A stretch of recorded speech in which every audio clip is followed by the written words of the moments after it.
Hello everyone, good morning. कैसे हैं आप लोग? स्वागत है आपका खान ग्लोबल स्टडीज़ के ऑफिशियल ऐप पर। मैं आपका जीएस मेंटर ज्ञान प्रकाश झा आपके सामने हाजिर हूँ पॉलिटी की अगली क्लास लेकर। और आज हम लोग देखने वाले हैं भारतीय संविधान के स्रोत। फिर उसके बाद हम लोग बात करेंगे भारतीय संविधान के भाग। यानी कि आज भी हम लोग बात करेंगे सोर्सेस ऑफ इंडियन कॉन्स्टिट्यूशन और उसके बाद हम लोग चलेंगे part of Indian constitution.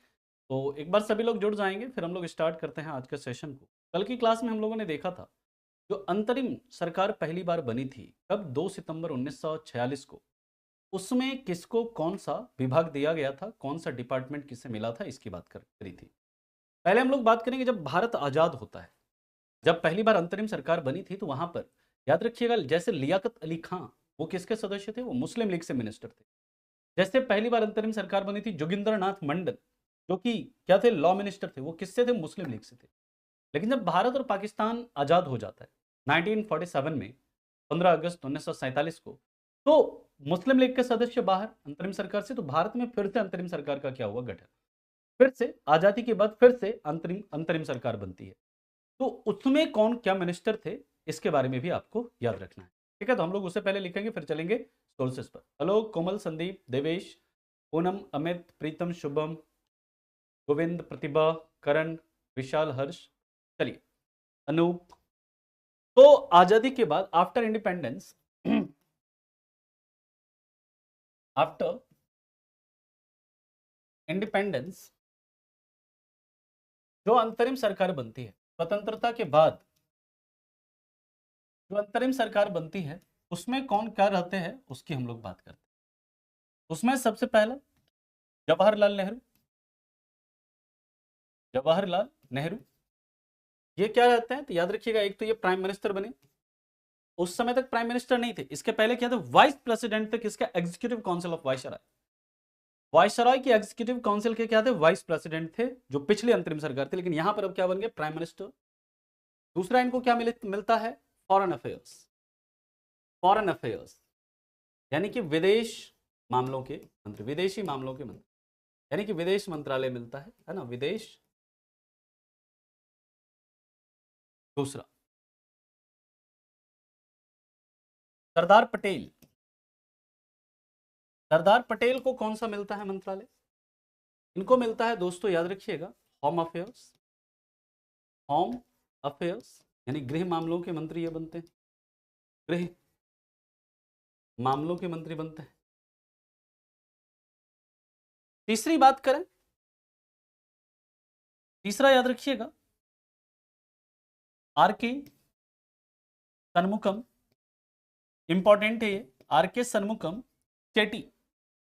Are के सनमुखम चेटी, इनको कौन सा मिलता है? इनको मिलता है फाइनेंस मिनिस्ट्री। फाइनेंस यानी कि वित्त विभाग। इसके बाद दोस्तों याद रखना है, मौलाना अबुल कलाम आजाद। मौलाना अबुल कलाम आजाद, इनको कौन सा विभाग मिलता है? एजुकेशन। एजुकेशन यानी शिक्षा। इसके पहले किसे मिला था? सी राजगोपालाचारी जी को, है ना। गांधी जी यहाँ नहीं है ना? गांधी जी इस समय कहाँ है? मतलब जिस समय ये सब काम हो रहा है, नोआ खुली वेस्ट बंगाल में है वो, है ना। वहां पर छोटा मोटा दंगा हो गया है ना, वेस्ट बंगाल में नोआ खुली में। वहां पर रहते हैं गांधी जी। गांधी जी हिस्ट्री में आएंगे, हिस्ट्री में पढ़िएगा, है ना।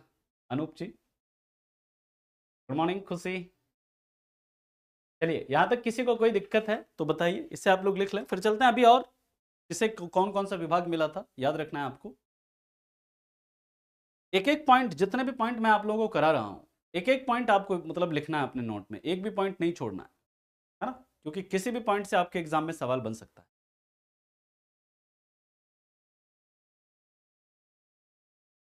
नेक्स्ट पॉइंट पर मूव करें।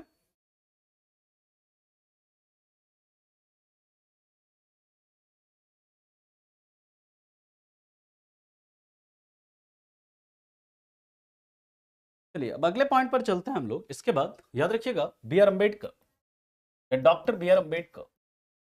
डॉक्टर बी आर अम्बेडकर, इनको क्या मिलता है? इनको मिलता है लॉ मिनिस्टर। यानी कि कानून मंत्रालय। इसके बाद याद रखिएगा राजकुमारी अमृत कौर, राजकुमारी अमृत कौर, इनको मिलता है हेल्थ मिनिस्ट्री यानी कि स्वास्थ्य विभाग, स्वास्थ्य विभाग। इसके बाद दोस्तों याद रखेंगे जॉन मथाई, जॉन मथाई, इनको कौन सा विभाग मिलता है? इनको मिलता है रेलवे यानी रेल विभाग। इसके बाद याद रखिएगा राजेंद्र प्रसाद या डॉक्टर राजेंद्र प्रसाद, डॉक्टर राजेंद्र प्रसाद, इनको क्या मिलता है? फूड एंड एग्रीकल्चर, वही खाद्य एवं कृषि, फूड एंड एग्रीकल्चर यानी खाद्य एवं कृषि। इसके बाद याद रखेंगे नेक्स्ट जगजीवन राम, जगजीवन राम, इनको मिलता है लेबर, लेबर यानी श्रम विभाग। इसके बाद 10वां याद रखिएगा बलदेव सिंह, बलदेव सिंह, बलदेव सिंह को कौन सा मिलता है? डिफेंस, डिफेंस यानी रक्षा। और 11वां याद रखिएगा श्यामा प्रसाद मुखर्जी, श्यामा प्रसाद मुखर्जी, श्यामा प्रसाद मुखर्जी को कौन सा विभाग मिलता है? इंडस्ट्री एवं सप्लाई, उद्योग एवं आपूर्ति, इंडस्ट्री एंड सप्लाई, उद्योग एवं आपूर्ति, उद्योग एवं आपूर्ति, इंडस्ट्री एवं सप्लाई, ठीक है, ये मिलता है इनको। तो ये आपको याद रखना है। अब हम लोग बात करेंगे सोर्सेस ऑफ इंडियन कॉन्स्टिट्यूशन यानी कि भारतीय संविधान के स्रोत। भारतीय संविधान में कौन कौन सा, मतलब भारतीय संविधान के जो स्रोत हैं, कहां से क्या क्या चीजें हमारे संविधान में ली गई है, उसकी बात हम लोग।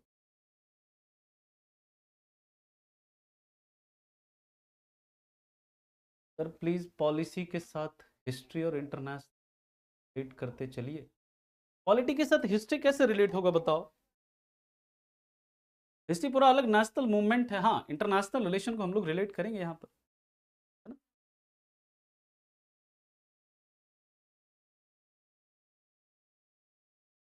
क्या सर आईपीसी एंड सीआरपीसी की धारा में क्या होता है? इस समय president doctor Rajendra Prasad constituent assembly के थे, ठीक है। प्रेसिडेंट नहीं होगा यहाँ पर, प्रेसिडेंट नहीं होगा। तो खुद से प्रेसिडेंट का स्पेलिंग देखिए आप, ठीक है, प्रेसिडेंट का ऐसा ही होता है ना। राजेंद्र प्रसाद कॉन्स्टिट्यूएंट असेंबली के प्रेसिडेंट थे, कॉन्स्टिट्यूएंट असेंबली के प्रेसिडेंट भी थे वो, संविधान सभा के अध्यक्ष भी थे वो, है ना। उनके पास खाद्य एवं कृषि मंत्रालय भी था, ठीक है, दोनों ही चीजें थी इनके। इनको हमने बताया ना, संविधान सभा ने इनको भारत का राष्ट्रपति कब घोषित किया? वो किया 24 जनवरी 1950 को, भारत का राष्ट्रपति। लेकिन इस समय ये कहां के राष्ट्रपति, कहां हैं, किसके प्रेसिडेंट हैं? कॉन्स्टिट्यूएंट असेंबली के प्रेसिडेंट, ठीक है, क्लियर। आगे चला हम लोग, आ गया समझ में? हाँ, पहले राष्ट्रपति भी राजेंद्र प्रसाद ही थे। अब चलते हैं सोर्सेस ऑफ इंडियन कॉन्स्टिट्यूशन।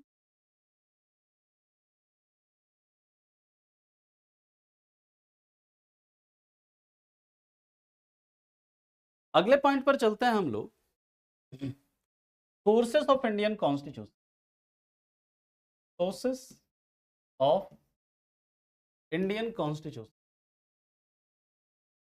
ये जो बच्चा एक सवाल कर रहा है, क्या नाम है, मैं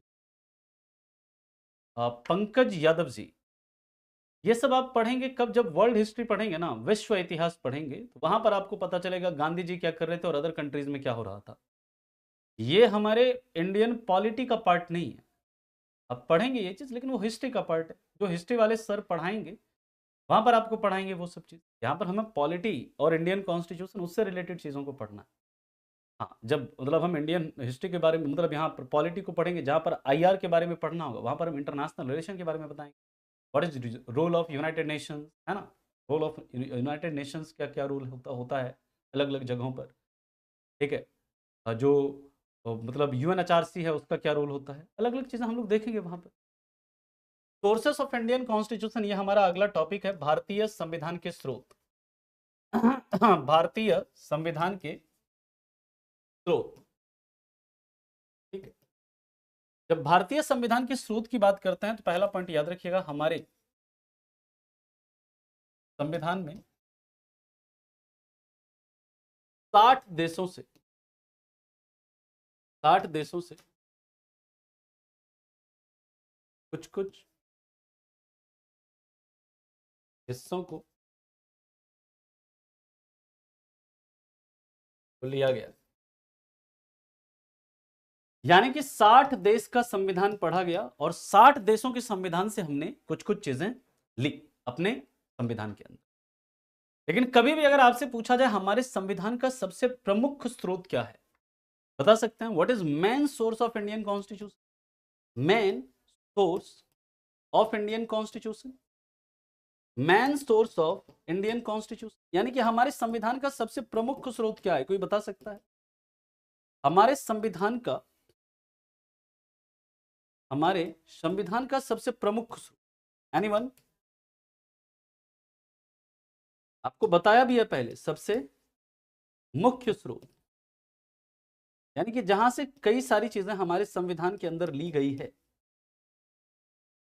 not cabinet plan. Very good Pankaj, बिल्कुल आपने सही बताया है। Government of India act 1935, government of India act 1935, यानी भारत शासन अधिनियम, भारत शासन अधिनियम, भारत शासन अधिनियम 1935, यहां से हमने मैक्सिमम चीजें अपने संविधान में ली और पूरे 60 देशों के संविधान को पढ़ा गया और उससे थोड़ी थोड़ी चीजें हमारे देश में ली गई है।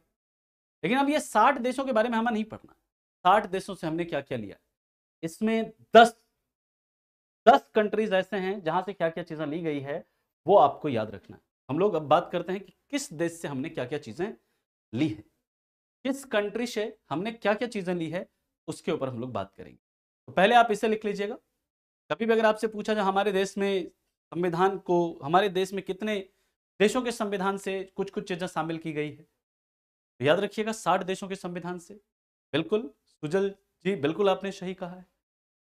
हमारे देश में सबसे ज्यादा चीजें कहां से ली गई है? भारत शासन अधिनियम 1935 से, इसलिए इसे क्या कहा जाता है? Blue print of Indian constitution, blue print of Indian constitution.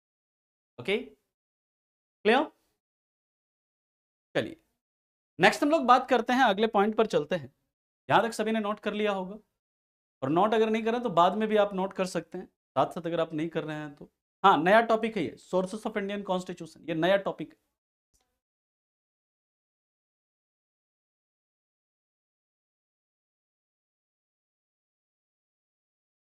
याद इसके लिए रिवाइज करना पड़ेगा गोलू जी, और बाकी क्लास जब रेगुलर आप कंटिन्यू करते रहेंगे तो आपको मैक्सिमम चीजें याद हो जाएगी, ठीक है? अब देखिए हमने ऑस्ट्रेलिया से क्या क्या लिया है, हम लोग पहले इसकी बात करते हैं। ऑस्ट्रेलिया, ऑस्ट्रेलिया के संविधान से हमने क्या क्या लिया है? ऑस्ट्रेलिया से, ऑस्ट्रेलिया के संविधान से सबसे पहला याद रखिएगा हमने लिया है कनकरेंट लिस्ट, कनकरेंट लिस्ट यानी समवर्ती सूची, समझिएगा, समवर्ती। मैंने आपको पिछली क्लासेस में बताया था कि हमारे देश के अंदर सातवां जो हमारे देश का संविधान है उसमें 7वीं अनुसूची, उस 7वीं अनुसूची में संघ सूची, राज्य सूची और समवर्ती सूची है, यानी यूनियन लिस्ट, स्टेट लिस्ट और कंकरेंट लिस्ट है। यूनियन लिस्ट पर कानून कौन बनाता है? संसद। स्टेट लिस्ट के विषयों पर कानून कौन बनाता है? राज्य विधानमंडल यानी स्टेट लेजिस्लेचर। और कंकरेंट लिस्ट के जो विषय हैं उस पर कानून कौन बनाता है? उस पर कानून बनाता है दोनों, केंद्र भी बना सकता है, स्टेट भी बना सकता है। और मेरा सवाल आप लोगों से, आप लोग ये बताइए कि वर्तमान में कंकरेंट लिस्ट में कितने विषय हैं? ये जो कंकरेंट लिस्ट है इसका कॉन्सेप्ट हमने कहां से लिया? ये कॉन्सेप्ट दोस्तों हमने लिया है कहां से? ऑस्ट्रेलिया। दूसरा, दूसरा दूसरा हमने दोस्तों क्या कहा, क्या लिया है यहां से, freedom of trade and commerce, freedom of trade and commerce, freedom of trade and commerce यानी वाणिज्य एवं व्यापार की स्वतंत्रता। ये जो हमारे संविधान में वाणिज्य एवं व्यापार की स्वतंत्रता, वाणिज्य एवं व्यापार की स्वतंत्रता, ये भी हमने कहां से ली है, ये भी हमने ऑस्ट्रेलिया से ली है। तीसरा ज्वाइंट सिटिंग का प्रोविजन जो है हमारे संविधान में, ज्वाइंट सिटिंग या संयुक्त अधिवेशन, संयुक्त अधिवेशन की जब बात करते हैं, संयुक्त अधिवेशन को कौन बुलाते हैं, राष्ट्रपति बुलाते हैं। लेकिन आप लोग ये बताइए कि संयुक्त अधिवेशन का प्रावधान हमारे संविधान में किस अनुच्छेद में है, 52। वेरी गुड, याद रखिएगा बिल्कुल। कितने विषय हैं कंकरेंट सूची में, कंकरेंट लिस्ट में 52 हैं, स्टेट लिस्ट में 61 हैं और यूनियन लिस्ट में कितने हैं, 100। बहुत बढ़िया। तो मेरा आप लोगों से सवाल है कि ये जो संयुक्त अधिवेशन का प्रावधान है ये हमारे संविधान के किस अनुच्छेद में है, आप लोग ये बताएंगे। और चौथा language of preamble, language of preamble, प्रस्तावना की भाषा, लैंग्वेज ऑफ प्रियम्बल या प्रस्तावना की भाषा, ये भी हमने कहां से ली है, प्रस्तावना की भाषा हमने ली है कहां से, ये हमने ली है ऑस्ट्रेलिया से। प्रस्तावना नहीं, प्रस्तावना हमने कहां से लिया है, प्रस्तावना हमने लिया है अमेरिका से, यूएसए से। लेकिन जो प्रस्तावना की भाषा है ये कहां से ली गई है, ये ली गई है दोस्तों ऑस्ट्रेलिया। वेरी गुड पंकज, बिल्कुल आपने सही बताया है। 108 आर्टिकल 108 ये बात करता है किसकी, संयुक्त अधिवेशन की। संयुक्त अधिवेशन को बुलाते हैं राष्ट्रपति, लेकिन इसकी अध्यक्षता वो कौन करते हैं, लोकसभा अध्यक्ष या स्पीकर ऑफ लोकसभा, ये क्या करते हैं, संयुक्त अधिवेशन की अध्यक्षता करते हैं। ठीक है, ये ऑस्ट्रेलिया से ये चीज हमने ली है। इसके बाद आगे चलेंगे, देखते हैं कनाडा से हमने क्या क्या ली है। फटाफट आप इसे लिखिए फिर चलते हैं इसके आगे। यहां तक किसी को कोई समस्या, परेशानी, दिक्कत, दुविधा कुछ भी है तो आप बता सकते हैं। ठीक है, क्लियर है। चलिए नेक्स्ट हम लोग बात करते हैं, इसके बाद अगला है कनाडा। कनाडा से हमने क्या क्या ली है, पहला federal system, federal system with strong centre, federal system with strong centre यानी मजबूत केंद्र के साथ संघात्मक व्यवस्था, मजबूत केंद्र के साथ संघात्मक व्यवस्था। यह आपको मैंने पहले भी बताया, जब हम लोग फेडरल सिस्टम पढ़ रहे थे वहां पर आपको बताया था कि हमारे देश में केंद्र को ज्यादा शक्तिशाली बनाया गया है, सेंटर को ज्यादा स्ट्रांग बनाया गया है ना। और है कैसा, संघात्मक व्यवस्था फेडरल सिस्टम है, क्योंकि केंद्र में अपनी अलग सरकार है, राज्यों में अपनी अलग सरकार है, लेकिन केंद्र को ज्यादा शक्ति है। ये चीज हमने कहां से लिया है, ये हमने कनाडा से लिया। प्रस्तावना की जो भाषा है ना, यानी कि प्रस्तावना का जो लैंग्वेज है, ये हमने ऑस्ट्रेलिया से लिया है कि we the people of India, है ना, इस तरह की जो भाषा है वो हमने कहां से लिया है, ऑस्ट्रेलिया से। ठीक है, दूसरा याद रखिएगा, यहां से हमने क्या लिया है, appointment of governor, appointment of governor, राज्यपाल की नियुक्ति किसके द्वारा की जाती है, राष्ट्रपति के द्वारा, यानी कि केंद्र के द्वारा की जा रही है राज्यपाल की नियुक्ति। यानी राज्यपाल की नियुक्ति, राज्यपाल की नियुक्ति कहां से लिया है हमने, ये लिया है हमने कनाडा से। और ये राज्यपाल की जो नियुक्ति होती है वो किस अनुच्छेद के तहत होती है, तो याद रखिएगा आर्टिकल 155, आर्टिकल 155 में कहा गया राज्यपाल की नियुक्ति किसके द्वारा की जाएगी, राष्ट्रपति के द्वारा की जाएगी। किसके सलाह पर, प्रधानमंत्री की सलाह पर। यह चीज भी हमने लिया है कहां से, कनाडा से लिया है। तीसरा रेजिडुअरी पावर वेस्टेड इन सेंटर, रेजिडुअरी पावर वेस्टेड इन सेंटर यानी केंद्र जो अवशिष्ट शक्तियां केंद्र में निहित, अवशिष्ट शक्तियां केंद्र में निहित।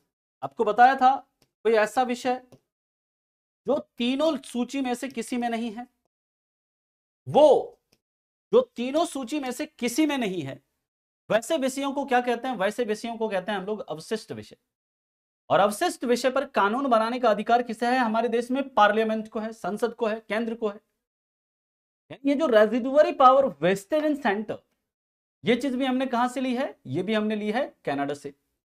और चौथा, advisory jurisdiction of supreme court, advisory jurisdiction of supreme court, advisory jurisdiction of supreme court, यानी सर्वोच्च न्यायालय का सलाहकारी क्षेत्राधिकार, सर्वोच्च न्यायालय का सलाहकारी क्षेत्राधिकार। यह किस आर्टिकल में, कोई बता सकता है कि सर्वोच्च न्यायालय का सलाहकारी क्षेत्राधिकार किसमें है? सर्वोच्च न्यायालय का सलाहकारी क्षेत्राधिकार, सलाहकारी क्षेत्राधिकार ये किसमें है, कोई बता सकता है? तो देखिए, सर्वोच्च न्यायालय के सलाहकारी क्षेत्राधिकार की बात करते हैं हम लोग, तो सर्वोच्च न्यायालय से सलाह लेने का अधिकार किसे है? सर्वोच्च न्यायालय से सलाह लेने का अधिकार किसे है? सिर्फ और सिर्फ राष्ट्रपति को है। और इसका वर्णन मिलता है, वेरी गुड निखिल, बिल्कुल आपने सही बताया, आर्टिकल 143 इसमें है। आर्टिकल 143 में 131 में सुप्रीम कोर्ट का मूल क्षेत्राधिकार है, ओरिजिनल जुरिस्डिक्शन है, जो 131 बता रहे हैं। 60 कंट्री का नहीं पढ़ना पड़ेगा, 10 कंट्री का पढ़ना पड़ेगा, 10 देश का आपको पढ़ना पड़ेगा, याद रखना पड़ेगा, क्योंकि वो ज्यादा इंपॉर्टेंट है ना। ठीक, यहां तक किसी को कोई दिक्कत, कोई परेशानी, कोई समस्या है तो बता सकते हैं। इसके बाद हम लोग चलते हैं, बात करेंगे आयरलैंड। और राष्ट्रपति, याद रखिएगा, जब भी सर्वोच्च न्यायालय से किसी मामले पर सलाह लेंगे, वहां पर सुप्रीम कोर्ट यानी सर्वोच्च न्यायालय राष्ट्रपति को सलाह देने के लिए न्यूनतम 5 जज के बेंच का गठन करे। 5 जजों के बेंच के द्वारा जो भी सलाह होगा वो राष्ट्रपति को दिया जाएगा। ठीक है, क्लियर? आगे चलें, चलिए नेक्स्ट है। इसके बाद हम लोग आगे के मुद्दे पर चलते हैं। अगला है, तीसरा कंट्री है आयरलैंड, जहां से हमने क्या क्या चीजें ली है देखते हैं। आयरलैंड तो पहला, यहां से हमने क्या लिया है, DPSP, directive principles of state policy, directive principle of state policy.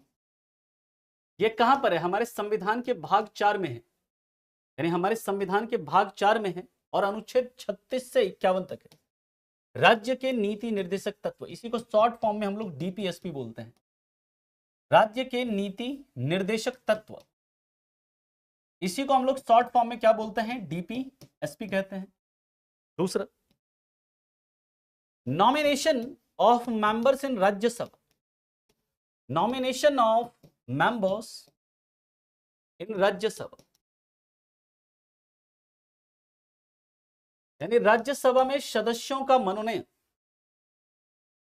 Rajya Sabha में सदस्यों का मनोनयन, इसे थोड़ा आप समझिएगा। राज्यसभा में सदस्यों का मनोनयन, इसे आपने थोड़ा समझना है। जो राज्यसभा है, राज्यसभा का गठन अनुच्छेद 80 के तहत आर्टिकल 80 के तहत होता है। और आर्टिकल 80 हमारे संविधान का कहता है कि राज्यसभा के अंदर जो मैक्सिमम स्ट्रेंथ होगा राज्यसभा का, वो कितना होगा, 250 मैक्सिमम स्ट्रेंथ, जिसमें कि 238 जो सदस्य होंगे वो कैसे चुने जाएंगे? 238 सदस्य जो होंगे वो इनडायरेक्टली चुने जाएंगे। किसके द्वारा? Indirectly elected by MLA of state, by MLAs, मतलब बाय इलेक्टेड एमएलएस एक्चुअली होता है, निर्वाचित एमएलएस के द्वारा। यानी कि जो 238 सदस्यों में मैक्सिमम स्ट्रेंथ है, ये वर्तमान में कितना है, 245 है, वर्तमान में कितना है, 245 है। ठीक है, वर्तमान में कितना है, 245, लेकिन मैक्सिमम जो है 250 है। उसमें से 238 कैसे चुने जाएंगे? जो राज्य के विधानसभा के सदस्य हैं वो चुनेंगे। और जो 12 लोग हैं, 12 मेंबर को कौन करेंगे, नॉमिनेट करेंगे, कौन? राष्ट्रपति, nominated by president, nominated by president from 4 field. कौन कौन सा? Art, science, literature and social services, and social services. यानी कि इस 4 क्षेत्र से राष्ट्रपति मैं फिर से बता रहा हूं, हमारे संविधान का आर्टिकल 80, जिसके तहत दोस्तों क्या होता है, राज्यसभा के गठन की बात करी गई है, जिसमें उसमें कहा गया कि राज्यसभा का जो मैक्सिमम स्ट्रेंथ होगा, राज्यसभा का मैक्सिमम स्ट्रेंथ कितना होगा, 250। इस 250 में से 238 जो सदस्य होंगे वो राज्य के एमएलएज, राज्य के जो निर्वाचित एमएलएज हैं उनके द्वारा निर्वाचित होंगे, वो इलेक्ट करेंगे इनको अप्रत्यक्ष निर्वाचन के द्वारा। और दूसरे 12 सदस्य जो होंगे, 12 मेंबर्स जो होंगे, उनको राष्ट्रपति नॉमिनेट करेंगे। प्रधान जो राष्ट्रपति है वो क्या करेंगे, मनोनीत करेंगे। कहां कहां से, साहित्य से, कला से, यानी आर्ट, साइंस, लिटरेचर और सोशल सर्विसेज से। साहित्य, कला, विज्ञान और समाज सेवा के क्षेत्र से 12 सदस्यों को क्या करेंगे, राष्ट्रपति मनोनीत करेंगे। यह कहता है आर्टिकल 80 के अंदर क्लाउज 3। आर्टिकल 80 क्लाउज 3 में कहा गया है कि राष्ट्रपति राज्यसभा के अंदर 12 सदस्यों को art, science, literature and social services के फील्ड से क्या करेंगे, नॉमिनेट करेंगे। लेकिन वर्तमान में जो स्ट्रेंथ है हमारे राज्यसभा का, वो कितना है, 245। ठीक है, वर्तमान में स्ट्रेंथ है, जिसमें कि 233 क्या होता है, इलेक्टेड होते हैं। 233 को कौन चुनते हैं, एमएलए चुनते हैं। और 12 को कौन नॉमिनेट करते हैं, कौन, प्रेसिडेंट नॉमिनेट करते हैं, जो इधर आपको मैंने बताया। ठीक है, वर्तमान में ये कहानी है। ठीक है, अब हम लोग बात करते हैं, तीसरी बात हमने क्या ली है यहां से, थर्ड चीज, इलेक्शन प्रोसीजर ऑफ प्रेसिडेंट। यानी राष्ट्रपति के निर्वाचन की प्रक्रिया, यानी जो राष्ट्रपति का निर्वाचक मंडल होगा, राष्ट्रपति के निर्वाचन का जो प्रोसेस होगा, ये सब हमने कहां से लिया है, याद रखिएगा, ये सब हमने लिया है कहां से, आयरलैंड से। राष्ट्रपति के निर्वाचक मंडल का जिक्र, ठीक है,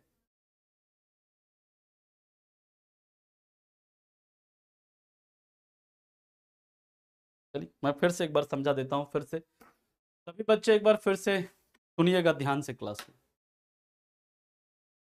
DPSP, directive principles of state policy, जो हमारे संविधान के भाग 4 में है, अनुच्छेद 36 से 51 तक है, ये हमने आयरलैंड से लिया। दूसरा, हमारे राज्यसभा में 12 सदस्यों को राष्ट्रपति मनोनीत करते हैं, ऐसा हमारे संविधान के आर्टिकल 80 क्लाउज 3 में है, आर्टिकल 80 क्लाउज 3 में है ये, कि राष्ट्रपति राज्यसभा में 12 सदस्यों को मनोनीत करेंगे साहित्य, कला, विज्ञान और समाज सेवा के क्षेत्र से, art, science, literature and social services के क्षेत्र से। ये चीज भी हमने कहां से ली है, ये चीज भी हमने ली है कहां से, आयरलैंड से। लेकिन ये जो बाकी के 233, जैसे वर्तमान में 245 सदस्य हैं, तो 12 को तो राष्ट्रपति मनोनीत करेंगे, लेकिन जो 233 सदस्य होंगे वर्तमान में, जो है स्ट्रेंथ, जो वर्तमान में जो 33 सदस्य है, मतलब जो 233 सदस्य है, उनको कौन चुनेंगे, उनको राज्य के अंदर, जो राज्यों के अंदर जो विधानसभा है, उस विधानसभा के जो निर्वाचित सदस्य हैं, उन विधानसभा के निर्वाचित सदस्यों के द्वारा क्या होगा, उन विधानसभा के निर्वाचित सदस्यों के द्वारा उसे क्या किया जाएगा, चुना जाएगा। और ये चीज कहां से ली गई है, कि जो बाकी के 233 सदस्य हैं, वो राज्यसभा, वो बाकी के 233 सदस्य वो राज्य के विधानसभा के निर्वाचित सदस्यों के द्वारा चुने जाएंगे। ये चीज हमने ली है कहां से, ये चीज हमने ली है साउथ अफ्रीका से, दक्षिण अफ्रीका के संविधान। नॉमिनेशन वाला आयरलैंड से, और चुने जाने वाला एमएलए के द्वारा जो चुना जाएगा वो कहां से, साउथ अफ्रीका। राष्ट्रपति के निर्वाचन की प्रक्रिया, राष्ट्रपति के निर्वाचक मंडल में कौन कौन शामिल होंगे, राष्ट्रपति के निर्वाचन का तरीका क्या होगा, यह चीज कहां से लिया हमने, आयरलैंड से। लेकिन राष्ट्रपति को हटाने का तरीका, राष्ट्रपति पर महाभियोग लगाने का तरीका, यह हमने कहां से लिया है, अमेरिका से। राष्ट्रपति के निर्वाचक मंडल का जिक्र आर्टिकल 54 में मिलता है, जबकि राष्ट्रपति के निर्वाचन की प्रक्रिया का उल्लेख किसमें है, अनुच्छेद 55 में है, आर्टिकल 55 में। क्लियर, यहां तक सभी को आगे समझ में, आगे चला हम लोग। किसी को कोई दिक्कत है तो पूछ सकते हैं। मिल्टन कुमार जी, वो बिल्कुल रेलिवेंट नहीं है ना। 60 देशों का नाम बता दीजिए, ना तो हमारे एग्जाम के लिए जरूरी और ना ही याद रखना आप, है ना। अगर आप याद करेंगे तो आप अपने दिमाग में बेवजह ऐसी चीज भरेंगे जहां से सवाल नहीं बनता। ठीक है, रिफ्रेश कर लीजिए अंजलि क्लास को एक बार, जितना बता रहे हैं इतना लिखिए। नहीं तो आप जैसे बच्चे ही क्या होते हैं ना मिल्टन जी, बेवजह की चीजों में उलझ जाते हैं और एग्जाम नहीं क्रैक कर पाते हैं। सिर्फ पढ़ना ही आवश्यक नहीं है ना? क्या पढ़ना है, कितना पढ़ना है, ये भी आवश्यक है हमारे लिए। पूरा किताब ले लिए, मान लीजिए मोटा पूरा इतना संविधान का बुक ले लिए हैं और उसको पढ़ रहे हैं, कोई मतलब नहीं है उसका, है ना? उसका कोई मतलब ही नहीं है। क्या करेंगे पूरा पढ़ के? जितना हमारे एग्जाम के लिए जरूरत है उतना ही तो पढ़ना है।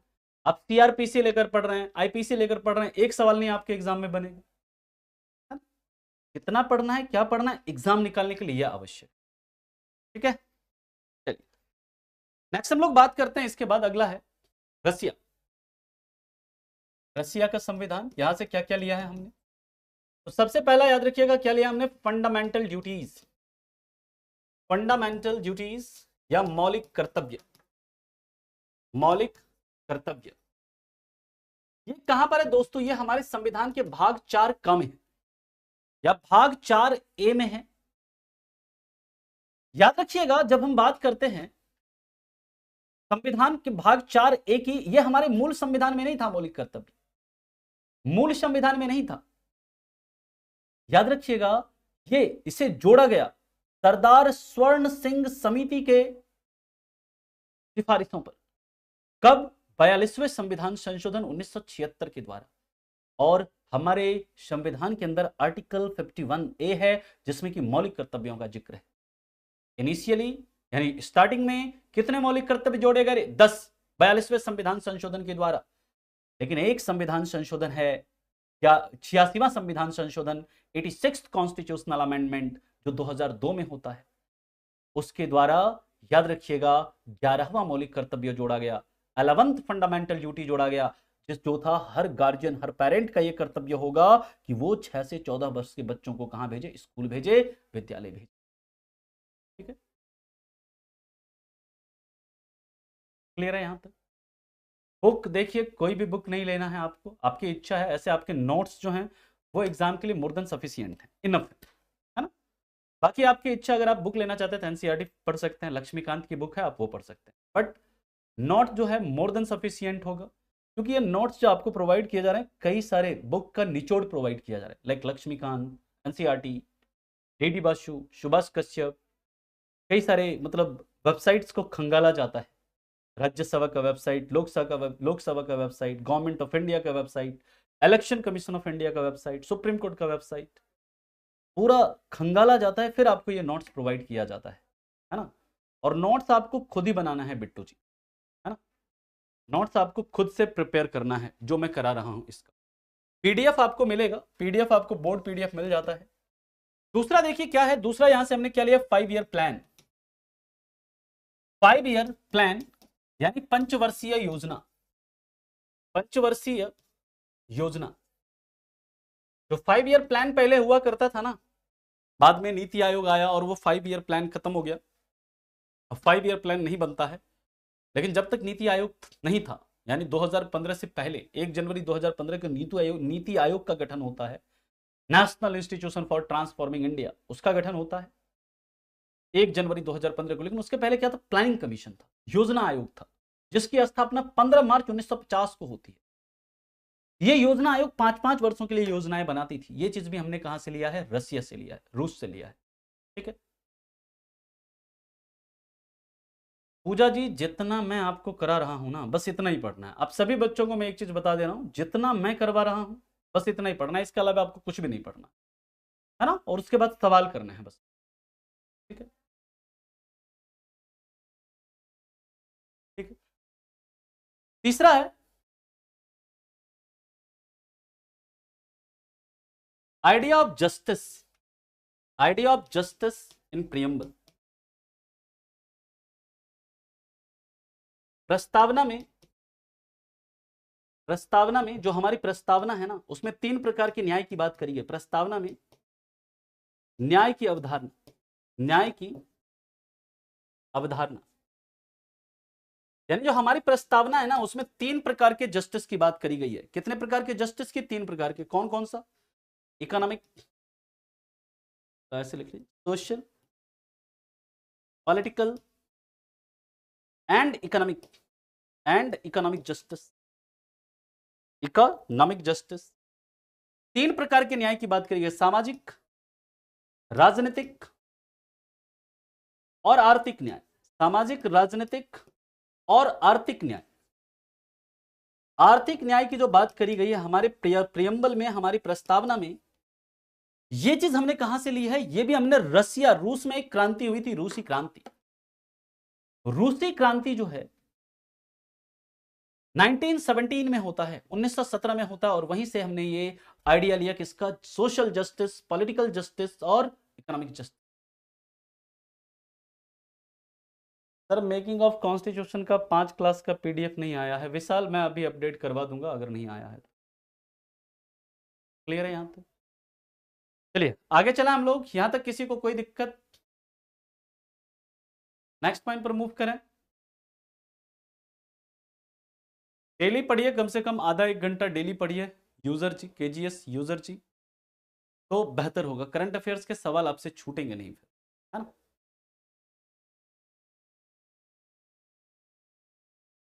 पीके कौशल जी, भाई मैंने क्या बताया भाई आपको?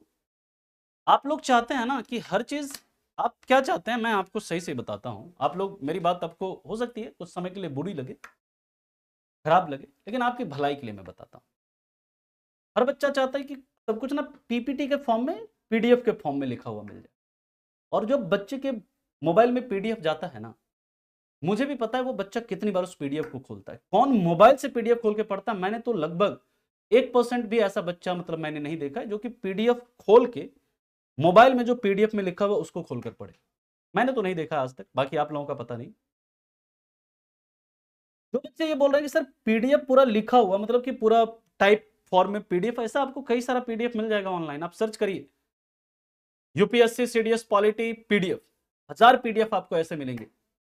गूगल पे आप डालेंगे तो कोई भी डाउनलोड कर लो, पीडीएफ ही पढ़ना है।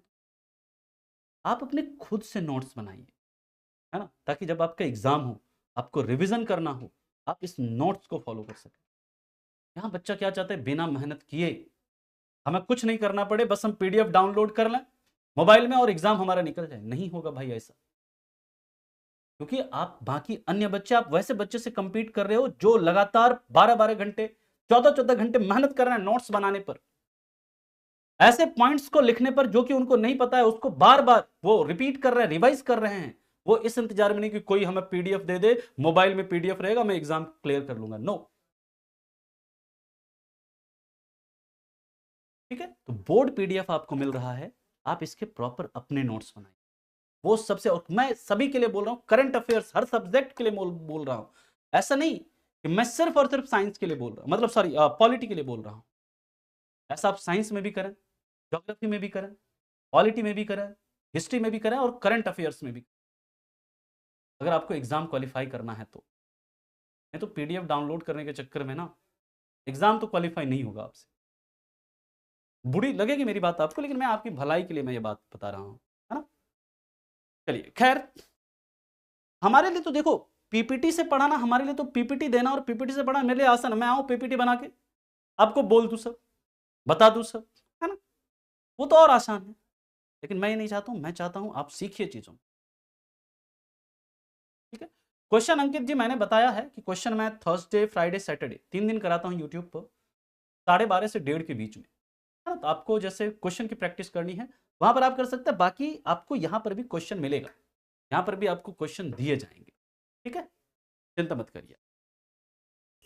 चलिए नेक्स्ट हम लोग बात करते हैं रशिया के बाद, अगला है जापान। जापान, जापान से हमने क्या क्या लिया है तो याद रखिएगा, एक तो आर्टिकल का कॉन्सेप्ट जो हमारे संविधान में अनुच्छेद का कॉन्सेप्ट है, डिफरेंट डिफरेंट आर्टिकल्स जो हैं, ये अनुच्छेद का कॉन्सेप्ट हमने कहां से लिया? जापान से लिया। दूसरा, procedure established by law, procedure established by law, procedure established by law यानी कि कानून के द्वारा निर्मित प्रक्रिया, कानून के द्वारा निर्मित प्रक्रिया, ये हम लोग पढ़ेंगे जब पढ़ेंगे अनुच्छेद 21। वहां पर जो प्रोसीजर इस्टेब्लिश्ड बाय लॉ है, ये हमने कहां से लिया है? ये हमने जापान से लिया है, ठीक है? KGS defence, Khan global studies defence, अविरल जी। नेक्स्ट याद रखिएगा, इसके बाद जर्मनी, जर्मनी के कॉन्स्टिट्यूशन को ही दोस्तों याद रखिएगा, जो जर्मनी का संविधान है ना, इसे वीमर कॉन्स्टिट्यूशन भी कहते हैं। वीमर कॉन्स्टिट्यूशन या वीमर संविधान भी कहते हैं इसे, जर्मनी के संविधान को। कई बार आपसे जर्मनी नहीं लिखकर दे दिया जाएगा वीमर संविधान। आपको पता होना चाहिए ना कि वीमर संविधान किसे कहते हैं। बीमार मत समझना, वीमर है ये, वीमर कॉन्स्टिट्यूशन। क्रांति का मतलब रिवॉल्यूशन, रिवॉल्यूशन होता है अनु।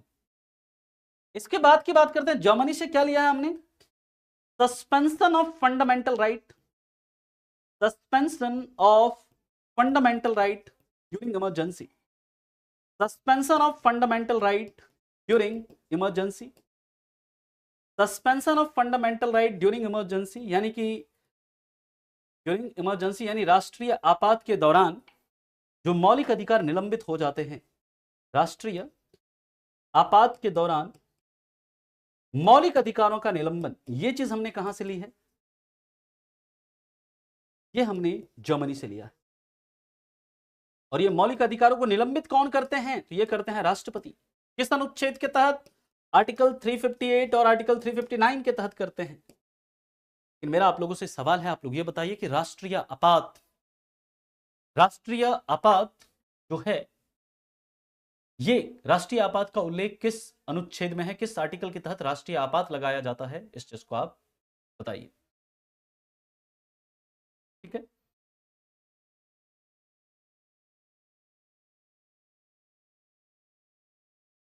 उसे नाम दिया गया अजेंद्र सिंह जी वीमर कॉन्स्टिट्यूशन, है ना? क्लियर? जैसे भारत के संविधान को भारत का संविधान कहा जाता है ना, उसी तरह उसे क्या कहते हैं? वीमर का वीमर संविधान कहते हैं ना, वीमर कॉन्स्टिट्यूशन। अब हम लोग बात करते हैं, बिल्कुल आर्टिकल 352 में है राष्ट्रीय आपात का उल्लेख। लेकिन याद रखिएगा, जब भी राष्ट्रीय आपात लगता है तो हमारे सभी मौलिक अधिकार निलंबित कर दिए जाते हैं, सारे फंडामेंटल राइट सस्पेंड कर दिए जाते हैं। लेकिन दो मौलिक अधिकार है जिसे सस्पेंड नहीं किया जाता, और वो दो मौलिक अधिकार कौन हैं?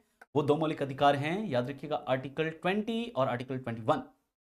और ये चीज भी हमने कहां से ली है? जर्मनी के कॉन्स्टिट्यूशन। आर्टिकल 20 और आर्टिकल 21 कभी सस्पेंड नहीं किया जा सकता।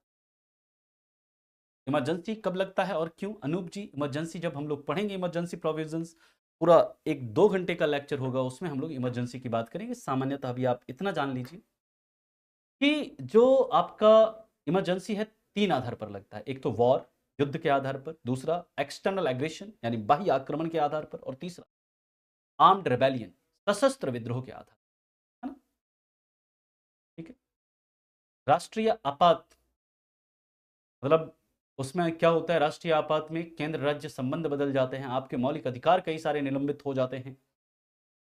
ठीक है, राज्य कमजोर पड़ जाती है, उस समय केंद्र ज्यादा मजबूत हो जाता है ना? हम लोग पढ़ेंगे राष्ट्रीय आपात के बारे में, काफी डिटेल में बात करेंगे।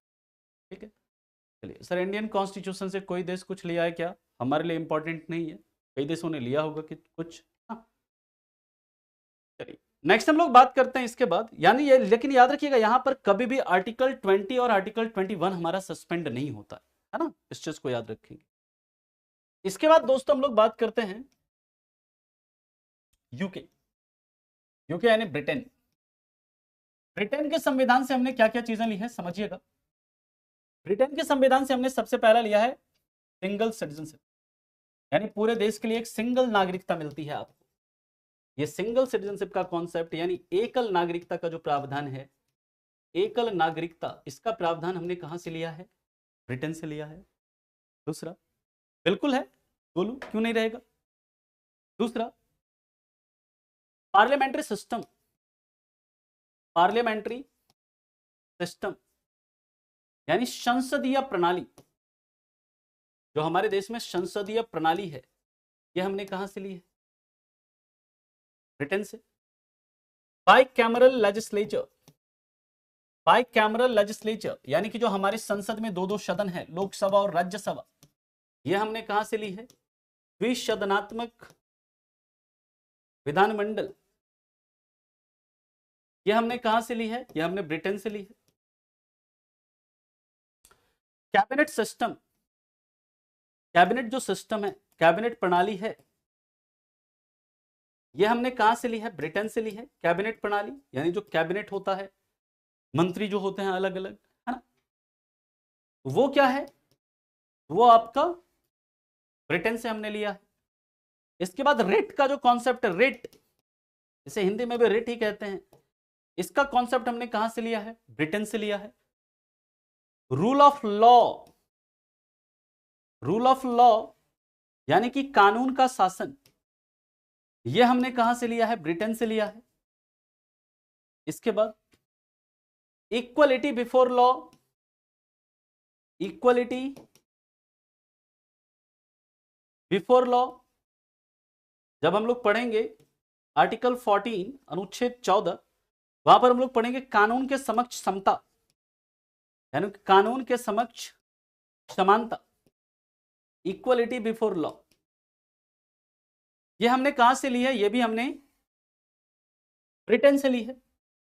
ठीक है, पहले आप इतना लिखिए, फिर चलते हैं इसके आगे। कैबिनेट क्या होता है? आशीर्वाद जी, जो मंत्री परिषद होता है, अनुच्छेद 74 के तहत मंत्री परिषद का गठन होता है, यानी सरकार जब बनती है, सरकार अपने अंदर कुछ मंत्रियों को चुनते हैं, तो जिसे कहा जाता है मंत्री परिषद। और उस मंत्री परिषद के अंदर जो बड़े बड़े 10-15 मंत्री होते हैं, उनसे मिलकर गठन होता है, उसी को क्या कहा जाता है? Cabinet. Rate, Sumit ji, rate का मतलब है जब आप के मौलिक अधिकारों का उल्लंघन हो जाता है। मौलिक अधिकारों के उल्लंघन के केस में आर्टिकल 32 आपको यह अधिकार देता है कि आप सर्वोच्च न्यायालय या उच्च न्यायालय, सर्वोच्च न्यायालय क्या कर सकते हैं? आप जा सकते हैं, उच्च न्यायालय जाने का भी अधिकार है, लेकिन वो अनुच्छेद 226 के तहत है, लेकिन वो मौलिक अधिकार नहीं है। यानी कि आर्टिकल 32 हमारे संविधान का यह कहता है कि अगर आपके मौलिक अधिकारों का उल्लंघन होता है तो आप सीधे सर्वोच्च न्यायालय जाएंगे, और जब आप सर्वोच्च न्यायालय जाएंगे तो सर्वोच्च न्यायालय आपके मौलिक अधिकारों को वापस दिलाने के लिए, आपके मौलिक अधिकारों को वापस दिलाने के लिए क्या करता है? आदेश जारी करता है, ऑर्डर जारी करता है, जिसे रिट कहते हैं। ये रिट कुल मिलाकर 5 प्रकार के होते हैं। हैबियस कॉर्पस होता है, बंदी प्रत्यक्षीकरण जिसे कहते हैं, को वारंट होता है, अधिकार पृच्छा जिसे कहते हैं, इसी तरह मैंडमस होता है, परमादेश, फिर सर्चियरी होता है, उत्प्रेषण, फिर होता है प्रोहिबिशन यानी प्रतिषेध। ये पूरे 5 प्रकार का होता है रेट। ये हम लोग जब आर्टिकल 32 पढ़ेंगे तो आर्टिकल 32 में हम इन चीजों के बारे में डिस्कस करेंगे काफी डिटेल में, एक एक रेट के बारे में। ठीक है, यूके का पूरा नाम यूनाइटेड किंगडम है ना, United kingdom, Nicol Prajapati ji. अगले मुद्दे पर चलते हैं। इसके बाद अगला और क्या लिया गया ब्रिटेन से? और भी कुछ चीजें ली हैं हमने। लेजिस्लेटिव प्रोसेस, लेजिस्लेटिव प्रोसेस यानी विधायी प्रक्रिया, यानी हमारे देश में जो कानून बनाने की प्रक्रिया है, विधायी प्रक्रिया, ये हमने कहां से ली है? ये हमने ब्रिटेन से ली है। इसके बाद दोस्तों याद रखिएगा, पार्लियामेंट्री प्रिविलेजेस, पार्लियामेंट्री प्रिविलेजेस यानी संसदीय विशेषाधिकार, प्रिविलेजेस या संसदीय विशेषाधिकार। संसदीय विशेषाधिकार की बात करते हैं, जैसे कोई भी व्यक्ति संसद बनता है ना, यानी कि राज्यसभा या लोकसभा का सदस्य बनता है, उसको कुछ विशिष्ट अधिकार मिल जाते हैं। तो उनको संसद का सत्र शुरू होने के 40 दिन पहले, संसद का सत्र समाप्त होने के 40 दिन बाद तक गिरफ्तार नहीं कर सकते हैं, उन्हें किसी कोर्ट में गवाही के लिए बुलाया नहीं जा सकता है ना। इस तरह के उन्हें विशेषाधिकार प्राप्त होते हैं। ये जो विशेषाधिकार है, संसदीय विशेषाधिकार का जो जिक्र है, ये भी चीजें हमने कहां से ली है? ये चीज हमने ली है ब्रिटेन से, ब्रिटेन के संसद से ली है। और इसका वर्णन किस में है दोस्तों? इसका वर्णन हमारे संविधान में आर्टिकल 105 में, अनुच्छेद 105 में। कानून का शासन किस प्रकार है? सर ड्रग्स क्या है? ड्रग्स में ड्रग्स या ड्रग्स क्या पूछना चाह रहे हैं आप पूजा जी? एकल नागरिकता क्या है? लेजिस्लेटिव प्रोसेस क्या है? ओके, सबसे पहले कानून का शासन। रागिनी जी का सवाल है, कानून का शासन क्या है? कानून का शासन का मतलब क्या? जहां पर कोई भी जो गवर्न हो रहा है, कोई चीज, शासन जो हो रहा है वो कानून के अकॉर्डिंग हो रहा है, कानून की प्रक्रिया के तहत हो रहा है, लॉ के तहत हो रहा है। यानी कि अगर आपको गिरफ्तार किया जाएगा तो आपको किसी कानून के उल्लंघन पर ही गिरफ्तार किया जाए।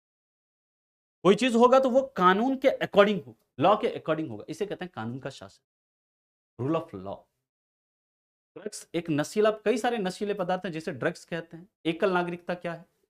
तो पूरे देश के अंदर आपको पूरे देश की एक नागरिकता दी जाती है, यानी राज्यों में आपको अलग अलग नागरिकता नहीं मिलती है कि आप उत्तर प्रदेश का आपको सिटीजनशिप नहीं मिलता। भारत में क्या है, पूरे भारत का आपको नागरिकता दिया जाता है। इसे कहते हैं नागरिक सिंगल सिटीजनशिप, एकल नागरिकता। और लेजिस्लेटिव प्रोसेस क्या होता है, संसद के अंदर कैसे कानून का निर्माण होता है। मैंने आपको बताया था संसद के अंदर कानून का निर्माण कैसे होता है कि पहले एक बिल लाया जाता है लोकसभा या राज्यसभा में, फिर दोनों सदनों से बिल को पारित किया जाता है और जब उसे राष्ट्रपति के पास भेजा जाता है और राष्ट्रपति की जब सहमति मिल जाती है तब जाकर कोई कानून बनता है। और वो कानून बनाने का ये जो प्रक्रिया है, ये जो लेजिस्लेटिव प्रोसेस है, ये हमने कहा से ब्रिटेन से। ठीक है,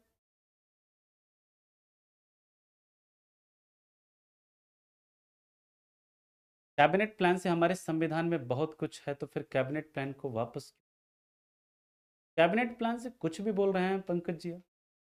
कैबिनेट प्लान से हमारे संविधान में कहां कुछ लिया गया। कैबिनेट क्या था, कैबिनेट मिशन, कैबिनेट मिशन 3 लोगों का एक समूह था। मतलब पूरा हमने अभी आपको मेकिंग ऑफ कॉन्स्टिट्यूशन पढ़ा दिया और आपको अभी तक ये समझ में नहीं आया है कि कैबिनेट प्लान या कैबिनेट मिशन क्या था। कैबिनेट मिशन का मतलब था, कैबिनेट मिशन को जो भेजा गया था उसका एक उद्देश्य था यहां पर संविधान सभा का निर्माण करना, संविधान सभा का निर्माण करना, भारत की अपनी संविधान सभा जो भारत के लिए संविधान का निर्माण करेगी।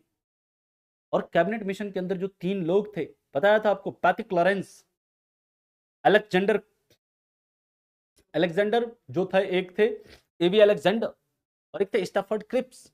ये 3 लोग थे, उन्होंने भारत के अंदर संविधान सभा का निर्माण किया और वो संविधान सभा ने फिर हमारा संविधान बनाया।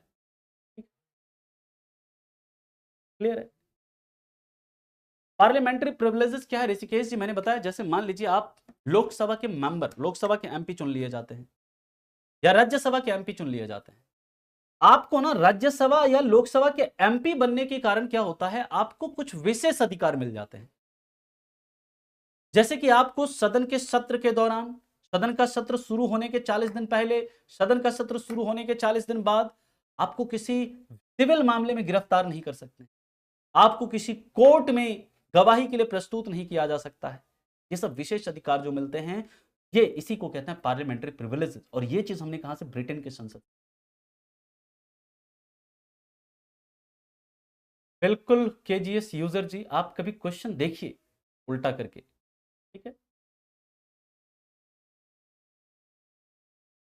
आशुतोष जी, इसमें पॉलिटी खान सर नहीं पढ़ाएंगे, खान सर कोई और सब्जेक्ट पढ़ाएंगे आपको, है ना। और कब से पढ़ाएंगे इसके लिए आपको सपोर्ट के नंबर पे कॉल करना पड़ेगा, वही आपको बता पाएंगे कब से खान, ठीक है।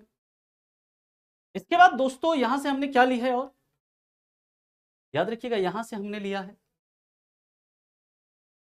First past the post system, first past the post system. आपको बताया था निर्वाचन प्रणाली, याद करिए, first past the post system, इसे हिंदी में भी first past the post system ही कहते हैं, जो डायरेक्ट प्रत्यक्ष निर्वाचन में यूज होता है। First past the post system,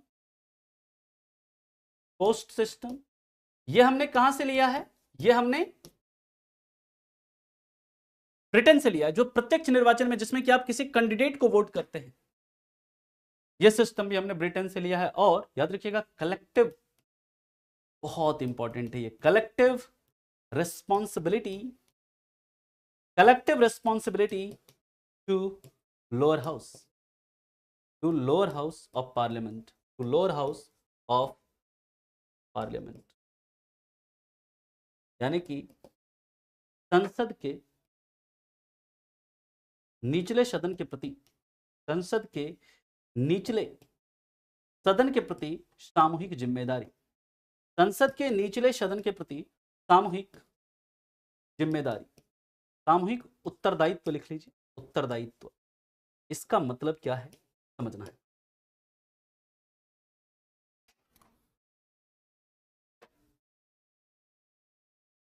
हमारा संविधान है, हमारे संविधान में एक आर्टिकल है, आर्टिकल 75 क्लाउज 3, और आर्टिकल 75 क्लाउज 3 कहता है कि council of minister is collectively responsible to lower house और लोकसभा, यानी जो मंत्री परिषद है उसकी सामूहिक उत्तरदायित्व जो होगी वो किसके प्रति होगी? लोअर हाउस के प्रति होगी, लोकसभा के प्रति।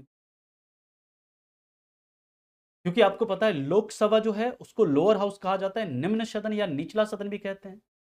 और हमारे देश में मैंने आपको बताया था कि जो पार्लियामेंट्री सिस्टम है, संसदीय प्रणाली है, इसमें क्या होता है कि जिस भी पार्टी को लोकसभा में बहुमत प्राप्त होता है वही सरकार बनाती है। सरकार बनाने का मतलब क्या कि मंत्री परिषद का गठन करती है, और मंत्री परिषद तब तक ही बनी रहेगी जब तक उसे लोकसभा में बहुमत प्राप्त है। लोकसभा में बहुमत खत्म तो मंत्री परिषद को क्या करना पड़ेगा? इस्तीफा देना पड़ेगा। और ये चीज जो है हमने लिखा है collective responsibility to lower house of parliament, यानी कि संसद के निचले सदन के प्रति सामूहिक उत्तरदायित्व। ये भी हमने कहा से ब्रिटेन के संसद से। लोकसभा एक अस्थायी सदन है क्योंकि हर 5 वर्ष में राष्ट्रपति के द्वारा प्रधानमंत्री की सलाह पर विघटित किया जाता है। इसका कार्यकाल 5 वर्षों का होता है सामान्यतः केजीएसजी, लेकिन याद रखिएगा इमरजेंसी के दौरान इसके कार्यकाल को एक बार में 1 साल के लिए बढ़ाया जा सकता है। ठीक है, ऐसा हमारे देश में निकल संभव बहुत कम है ना। First past the post system क्या होता है? नलिन, जब आप प्रत्यक्ष निर्वाचन में वोट देने जाते हैं, वो पुराना आप लेक्चर देखें, मैंने पूरा डिटेल में बताया हुआ है। आई थिंक आपने वो लेक्चर नहीं देखा होगा फिर, इसलिए मैं आप लोगों से रिक्वेस्ट करता हूं कि पुराने लेक्चर्स आप लोग देख लें एक बार, नहीं तो फिर आपको ना दिक्कत होगी इस छोटी मोटी समस्याएं। First past the post system क्या होता है? जब प्रत्यक्ष निर्वाचन होता है ना, तो उसमें जाकर क्या करते हैं आप, जो डायरेक्टली ईवीएम पे किसी पर्टिकुलर कैंडिडेट को वोट करते हैं, है ना, उसी को कहा जाता है first past the post system. और इस तरह के मतदान में, first past the post system में, जो जिसको भी सबसे ज्यादा मत मिलता है, सबसे ज्यादा वोट जिसको मिलता है, वो विनर डिक्लेयर हो जाता है। सामूहिक उत्तरदायित्व क्या है? जैसे काउंसिल ऑफ मिनिस्टर के सदस्य होते हैं रागिनी जी, काउंसिल ऑफ मिनिस्टर में मान लीजिए टोटल 50 सदस्य हैं मंत्री परिषद में, और उस मंत्री परिषद में यह निर्णय लिया गया कि भारत में आगे सभी बेरोजगारों को 3000 रुपए प्रति मंथ दिया जाएगा। यह मंत्री परिषद का एक निर्णय हुआ, सामूहिक निर्णय है। और वहां पर किसी मंत्री ने अगर कहा, मान लीजिए वित्त मंत्री है, वित्त मंत्री कहते हैं कि नहीं, ऐसा हम नहीं कर सकते हैं, यह गलत है, 3000 रुपए प्रति महीना बेरोजगारों को देंगे तो बेरोजगार काम नहीं करना चाहेंगे और उनके अंदर काम नहीं करने की भावना बढ़ेगी, बेरोजगारी बढ़ेगी और वित्तीय बोझ भी बढ़ेगा, हो सकता है उससे इन्फ्लेशन बढ़े मार्केट में। ऐसा नहीं कर सकते, ये वित्त मंत्री कहेंगे आपको नहीं पसंद आ रहा है, यानी कि आपको जो सामूहिक निर्णय है उससे दिक्कत है, आप अपना इस्तीफा दे दीजिए। और अगर आप इस्तीफा नहीं देना चाहते हैं तो मैं राष्ट्रपति को कहूंगा कि आपको मतलब डिसमिस कर दे, प्रधानमंत्री ऐसा कहे। यानी कलेक्टिव रिस्पॉन्सिबिलिटी का मतलब होता है जो भी मंत्री परिषद का निर्णय है वो आपको मानना है। सामूहिक निर्णय है उसमें आपको क्या करना है? मानना है। अगर मानते हैं तो ठीक है, नहीं तो आपको। दूसरा, जो अगर मंत्री परिषद के खिलाफ क्या होता है, अगर लोकसभा में नो कॉन्फिडेंस मोशन, अविश्वास प्रस्ताव अगर पारित हो जाता है तो पूरे मंत्री परिषद और प्रधानमंत्री को क्या करना पड़ता है? देना पड़ता है। ठीक है, क्लियर? चलिए, तो अभी के लिए हम लोग इतना ही रखेंगे, बाकी हम मिलेंगे फिर नेक्स्ट वीक में। ठीक है, नेक्स्ट वीक में मे बी मेरी क्लास आपकी नहीं हो, है ना, क्योंकि मैं नेक्स्ट वीक में लीव पे रहूंगा। हाँ, लेकिन वेडनेसडे को आपकी क्लास होगी, है ना, वेडनेसडे को क्लास होगी, लेकिन मंडे एंड ट्यूसडे आपकी क्लास नहीं होगी नेक्स्ट वीक में मेरी। तो इसके बाद हम लोग सोर्सेस पढ़ेंगे, सोर्सेस ऑफ इंडियन कॉन्स्टिट्यूशन। तो मतलब अभी है कुछ और सोर्सेस बचे हुए हैं, उसको हम लोग देखेंगे, और फिर पार्ट एंड स्केड्यूल्स पढ़ेंगे, फिर हम लोग प्रियम्बल, और उसके बाद आर्टिकल्स पे स्टार्ट हो जाएंगे, फिर हम लोग आर्टिकल्स पढ़ेंगे। ठीक है, चलिए, तब तक के लिए आप लोगों का धन्यवाद। Thank you so much, bye, take care and have a good day. Thank you.